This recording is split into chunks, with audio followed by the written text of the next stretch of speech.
গত ৩ মাস আগে আমার ছোট ভাই ফ্রি ফায়ার গেম প্লে করার জন্য একটি ফেসবুক আইডি ক্রয় করে। তো ও ফেসবুক আইডি ক্রয় করার পর আমি নিজে ওর আইডিতে হাই সিকিউরিটি দিয়ে দিছি, কিন্তু গতকালকে ওর আইডিটা হ্যাক হয়ে যায়।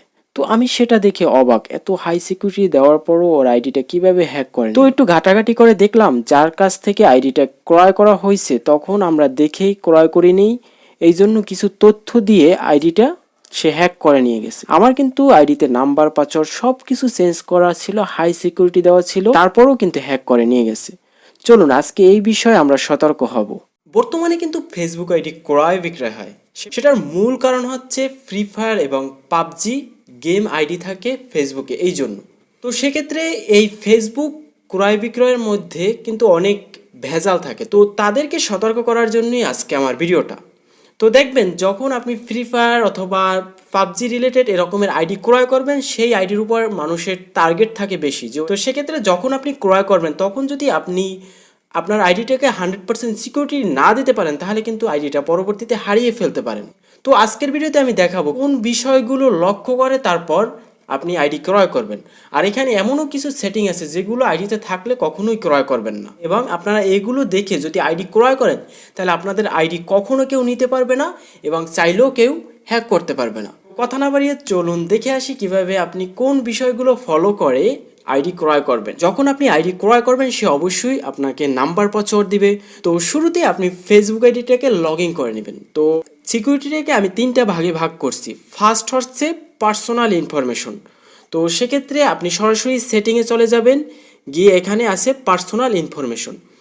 এখানে পার্সোনাল ইনফরমেশনে আছে আইডেন্টিটি কনফার্মেশন, এইটার উপরে ক্লিক দেবেন। দেওয়ার পর দেখুন এখানে আছে কনফার্ম টিকমার্ক দেওয়া আছে।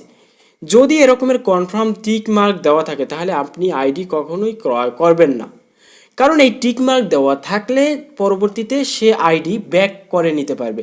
আর এই টিকমার্কটা কেন আসে সেটা তো অবশ্যই জানেন, কারণ এটা আইডেন্টিটি, তার ভোটার আইডি কার্ড, জন্মসনদ দিয়ে এবং বিভিন্ন তথ্যের মাধ্যমে সে এখানে তার ফেসবুকটাকে আইডেন্টিটি করছে। আপনি যদি নাম্বার পাসওয়ার্ড সব কিছু পরিবর্তন করে ফেলেন, সে যদি তার এই ডকুমেন্টগুলো শো করে তাহলে কিন্তু আইডিটা তাকে ব্যাক দিয়ে দেবে। তো সেক্ষেত্রে যদি টিকমার্ক থাকে অবশ্যই আইডি ক্রয় করবেন না, এটা মাথায় রাখবেন। তারপর নাম্বার দ্বিতীয়ত হচ্ছে personal and security. Personal and সিকিউরিটির মধ্যে কাজ হচ্ছে আপনি সরাসরি পার্সোনাল অ্যান্ড সিকিউরিটিতে চলে যাবেন, তারপর এখানে নিচে আসবেন।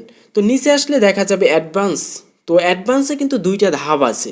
এখানে সে রিসেন্ট ইমেল ফর্ম ফেসবুক, তো এটার উপরে যদি ক্লিক দেই তাহলে এখানে কিন্তু অনেক ডিটেলস শো করবে। এখানে জানতে পারবেন তার ফেসবুকে কি কি সিকিউরিটি যোগ করা হয়েছে এবং কত তারিখ কবে সিকিউরিটি করছে। দেখুন এখানে দ্বিতীয় নাম্বারে এই ফেসবুকটা আছে, you trusted contact on Facebook were notified. তো এখানে কথা হচ্ছে এই ট্রাস্টেড পারসন যোগ করা আছে এখানে। তো ট্রাস্টেড পারসনগুলো অবশ্যই রিমুভ করতে হবে, না হয়তো কিন্তু সে ট্রাস্টেড পারসনের মাধ্যমে আপনি যদি নাম্বার পাসওয়ার্ড সব কিছু চেঞ্জ করে ফেলেন তারপরেও সে আইডিটা নিয়ে যাইতে পারবে, কারণ তার আইডিতে ট্রাস্টেড পারসন অ্যাড করা আছে। তো অবশ্যই এখানে এসে তার সিকিউরিটিগুলো দেখে নেবেন। আর এগুলো কিন্তু কখনোই ডিলিট করা যায় না, এই সিকিউরিটিগুলো এটা আজীবন থেকে যায়। তারপর আপনি যে কাজটা করবেন তারপর হচ্ছে আপনার এখান থেকে যে ওয়্যার লগিং আছে সমস্ত ডিভাইস থেকে লগ আউট করে দিবেন তার। তো সমস্ত ডিভাইস থেকে লগ আউট করলে দিলে তার আইডিটা সমস্ত ডিভাইস থেকে লগ আউট হয়ে যাবে। তারপর আপনি শেষে যে কাজটা করবেন তারপর আপনি নাম্বার পাসওয়ার্ডটা চেঞ্জ করে ফেলবেন। তো নাম্বার পাসওয়ার্ডটা চেঞ্জ করতে গেলে এখানে তো পাসওয়ার্ড চেঞ্জ করতে পারবেন। এখানে কিন্তু পার্সোনাল ইনফরমেশনের ভিতর কন্ট্যাক্ট নাম্বারে গিয়ে আপনি তার email address, mobile number, total ডিটেলসটা চেঞ্জ করে ফেলবেন। এটা কিন্তু শেষে চেঞ্জ করবেন।